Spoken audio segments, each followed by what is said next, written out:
ఏదైతే వైఎస్ సునీత మీ పిటిషన్లో ఇంప్లీడ్ అవటం, బీటెక్ రవి సునీత ఒకటే చేస్తున్నారు ఇదంతా అనే ఆరోపణలు నిర్లజ్జగా చేస్తున్నారు అటు నుంచి. సరే, ఇదే ఎలక్షన్స్ టైంలో 2024 ఎలక్షన్స్లో సునీతమ్మతో TV9లోనే ఒక డయాగ్రామ్ వేసి ఇన్ని గంటలకు ఇక్కడ మాట్లాడినారు, వీళ్ళు ఇన్ని గంటలు మా నాన్న హత్యలో వీళ్ళే ప్రధానమని సునీతనే ఆరోపించింది మా మీద. 2024 ఎలక్షన్స్లో సునీతమ్మ మా మీద, ఆదినారాయణ గారి మీద, అది వన్ సైడ్గా మా మీద, చంద్రబాబు నాయుడు గారి మీద ఆరోపణ చేసింది. మరి ఆ రోజు ఎట్లా?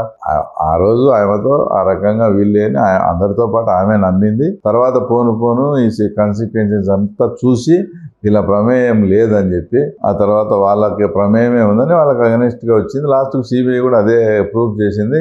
ఆమె మాకు, చంద్రబాబు నాయుడు గారికి సారీ కూడా చెప్పింది ఫోన్లో. నేను పొరపాటుగా మిమ్మల్ని ఇట్లా నేను, నాకు అవగాహన లేక నాకు సారీ అని కూడా మాకు చెప్పింది, చంద్రబాబు నాయుడు సార్ కూడా చెప్పింది.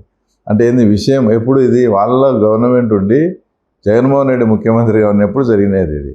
ఆమె ఏదన్నా వేరే దానిలకు కానీ ఇంకో దానికి కానీ ఏంటంటే, ఇప్పుడు వాళ్ళన్న ముఖ్యమంత్రి ఏం చేయని తప్పును సొంతం అన్న మీద వేసి మాకు సపోర్ట్ చేయాల్సిన అవసరం ఆమెకి ఏముందో లాజికల్గా ఆలోచించండి. మేము ఆమెకి ఎవరో కాదు. ప్లస్ వాళ్ళ ఆయన చంపిన దాంట్లో మేము అప్పటికి అనుమానితులుగా వాళ్ళ దృష్టిలో ఉన్నోళ్ళం.